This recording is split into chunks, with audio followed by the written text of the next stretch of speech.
Programme में एक बार फिर खुशामदीद नाजरीन। इस वक्त राना एहसान अफजल साहब हमारे साथ मौजूद हैं। ट्रंप साहब के अहम बयानात हो या पीटीआई के साथ मुज़ाकरात का मामला, उस हवाले से हम गुफ्तगू करेंगे। राना एहसान साहब, बहुत शुक्रिया वक्त निकालने का। सबसे पहले तो ये ISF फोर्स के हवाले से आपके इल्म में है कि पाकिस्तान ने अपना एक वाज़ेह मौक़िफ़ सामने रखा है। हतमी फ़ैसला तो अभी होना है, लेकिन अमरीकी सदर के कुछ अहम बयानात भी आ रहे हैं, और वो ये कि हमास अगर हथियार उन्होंने ना डाले तो फिर जो 59 कंट्रीज़ जो हैं जिनकी तरफ वो इशारा कर रहे हैं कि वो फिर हमास को डी वेपनाइज़ करेंगे। क्या हमास को डी वेपनाइज़ करने में पाकिस्तान का कोई रोल होगा? क्योंकि इस हवाले से तो पहले पाकिस्तान का बड़ा एक वाज़ेह मौक़िफ़ सामने आ चुका है। देखिए, पाकिस्तान का बड़ा क्लियर मौक़िफ़ है कि डी वेपनाइजेशन ऑफ हमास जो है, या हमास के खिलाफ कोई हाँ। कार्रवाई करना, ये ना पाकिस्तान का कोई इसमें किरदार है, ना रोल है, ना हम इसको सपोर्ट करते। ये सब कुछ तो पीस डील का हिस्सा है।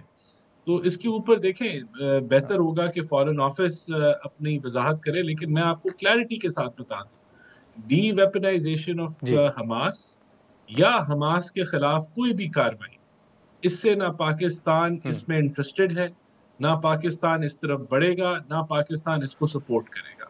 हम समझते हैं डी वेपनाइजेशन ऑफ हमास का जो मुद्दा है, वो हमारी डोमेन से बाहर है, ना हम इसको इनकरेज करेंगे और सपोर्ट करेंगे। लेकिन ISF के हवाले से भी आप समझते हैं कि अभी हतमी फैसला नहीं हुआ कि उस फोर्स का हिस्सा बनना है या नहीं बनना, और कंडीशंस क्या होंगी? लेकिन डेफिनेटली इसके ऊपर फॉरेन ऑफिस ही कोई हतमी आपको राय दे सकता है, और वही सोर्स है जहां से अगर कोई राय आई। अभी कोई इसके ऊपर फाइनल कोई फैसला हुकूमत पाकिस्तान ने नहीं दिया, और इसके ऊपर कोई क्लैरिटी नहीं है कि क्या हुकूमत का फैसला है। और डेफिनेटली जब तक कोई हमें क्लैरिटी नहीं आती फॉरेन ऑफिस से, तो हमें उसका इंतजार करना चाहिए।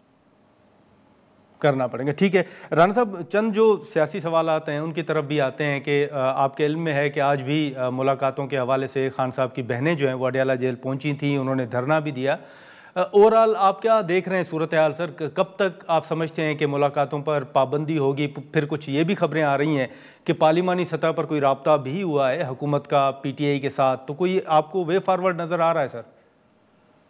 देखिए, जो मुलाकात के हवाले से तो बड़ी क्लैरिटी है कि जो 900 मुलाकातें हाँ। लगभग हुई हैं खान साहब की, उन्होंने कानून को वायलेट किया है कि एक कैदी जो सज़ा काट रहा है, उसने मीर जाफ़र, मीर सादिक के फ़तवे जारी किए, उसने अफ़वाज पाकिस्तान के खिलाफ ट्वीट्स की, और उसने ऐसी सियासत करने की कोशिश की जेल में बैठे सज़ा याफ़्ता होने के बावजूद, जो मनफ़ी सियासत थी, जिससे मुल्क के अंदर तसादम और जो माहौल है वो पोलराइज़ेशन की तरफ गया। तो ये तो कोई दुनिया में ऐसी कोई हाँ। खुली छुट्टी नहीं है कैदी को कि वो ये काम करें। तो अगली मुलाकातें ऑब्वियसली ये तब बहाल होंगी जब तक कोई इस मामले में पीटीआई की तरफ से या उनकी फैमिली की तरफ से किसी किस्म की कोई गारंटी आती है कि जो जो वो कानून को वायलेट करते रहे वो मज़ीद वायलेट नहीं होगा। तो मेरे ख़्याल से ये सबसे बड़ी रुकावट है, और जब तक ये क्लियर नहीं होती, तो ये मुलाकातें आगे बढ़ना बड़ा मुश्किल है। हाँ, लेकिन कोई पार्लिमानी सतह पर राना साहब, आपके इल्म में है कि कोई PTI के साथ राब्ता हुआ है, या अचकज़ई साहब के साथ, जो हाल ही में प्राइम मिनिस्टर साहब ने भी एक वेलकम किया था, जो 2 रोज़ा कौमी कॉन्फ्रेंस हुई थी, उसमें जो अचकज़ई साहब का बयानात थे उनके मुज़ाकरात के हवाले से, तो आपके इल्म में कुछ है कि कोई अचकज़ई साहब के साथ किसी सतह पर कोई राब्ता हुआ हो हुकूमत का? देखिए, आज मुतवक्के था कि इनकी ऑपोज़िशन की कुछ मेंबरान और शायद अचकज़ई साहब स्पीकर के चेंबर में जाएँगे या स्पीकर साहब से मिलेंगे, और हाँ। क्योंकि स्पीकर साहब ने दावत दी है कि कोई भी मुज़ाकरात में अगर इंटरेस्टेड है, तो वो उनके दफ़्तर को इस्तेमाल करके हुकूमत के साथ बातचीत को आगे बढ़ा सकता है। तो ये मुझे नहीं पता, कन्फ़र्म नहीं है कि आज वो लोग गए स्पीकर की तरफ या नहीं गए। बहरहाल हुकूमती मेंबरान और काबीना के मेंबर से सलाम दुआ तो चलती रहती है पीटीआई की, लेकिन कोई ऑफ़िशियल लेवल के ऊपर उनसे कोई मुलाकात हुई है मेरी नॉलेज में नहीं है। स्पीकर साहब ने ज़रूर ये ऑफ़र किया है कि उनके दफ़्तर को इस्तेमाल करके बातचीत को आगे बढ़ाया जा सकता है। नाज़रीन, यहाँ पर एक मुख्तसर सा ब्रेक लेते हैं और ब्रेक के बाद गुफ्तगू को आगे बढ़ाते हैं।